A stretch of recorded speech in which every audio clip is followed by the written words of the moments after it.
Next, we're going to talk about how to make conjugated dienes. All right. Now let's take a look at the structure real quick. So two double bonds. All right. So we have to make two double bonds. You have to think, well, how do you make one double bond though? To make a one double bond, you do elimination. Right? So you can do like maybe elimination twice, right? So basically, to make diene, so we do elimination. You can start with a compound that already have one double bond already, and put the good living group next to it. In this case, this bromine is on allylic position, so we call allylic halide, right? And then we add a strong base, so do E2, and now you get two double bond.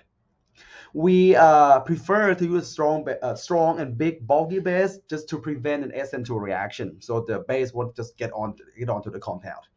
Okay. Another way, so this one, the first one we do elimination once. You can do elimination twice, but that requires the two leaving group next to each other. This type of compound is revealed, so we call vixenol halide. Okay, vixenol halide. So we got two halides next to each other on two carbons that are next to each other. We also have the word geminol. That's the two halides on the same carbon, and also apply to alkene system as well. Anyway, so we add excess the amount of base, so do multiple elimination, and you get two diene. Okay, you can do if you still remember this reaction, we do elimination on both sides. All right, so right here and right here, so you get diene as well. So you have to heat it up and add a concentrated sulfuric acid. All right, now some people usually get question, hey, down here, if you do elimination twice, can this happen though? You get alkyne. Of course, you add excess amount of third butoxide, right? But it's going to do elimination two times or multiple times. Can you get alkyne though? Just like in chapter 9. So we add sodium amide, then you quench. So you do two elimination. Well, actually, it won't happen. Okay, so you don't have to worry about it. Only because the third butoxide is not strong of a base enough. Not a strong enough base like sodium amide. Sodium amide is millions times stronger base than third butoxide. You have to look at pKa. I don't remember. Okay, and so the first elimination works, but the second elimination won't happen. That's why you don't have to worry about alkyne. And this won't happen either. You get allene, and if you remember, allene is highly unstable. Third butoxide is not strong, reactive enough just to make allene. Okay, so basically, you add the third butoxide, do E2 twice, you'll get you to the conjugated diene. All right, so I know it's been a while for many of you, so we're going to have to do synthesis. And remember, in organic chemistry too, synthesis is our heart and soul, right? We're going to do a lot of synthesis in here. It's been a while that you did the radical mechanism, SN1, SN2, reaction of alcohol, ether, alkene, alkyne. So it's been a while, I know. Let's do this together, all right? All right, so basically, for this one, this problem, we are trying to make a diene from regular alkene.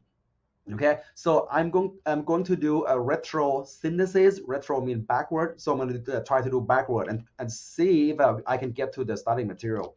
All right, so from right here, so I got two double bonds, which means I can do elimination twice. So I can start with to make this compound. I can start with this compound and do elimination twice. Okay, or I can do this guy as well. All right, as long as we do elimination, as long as there is a beta hydrogen, you can do elimination.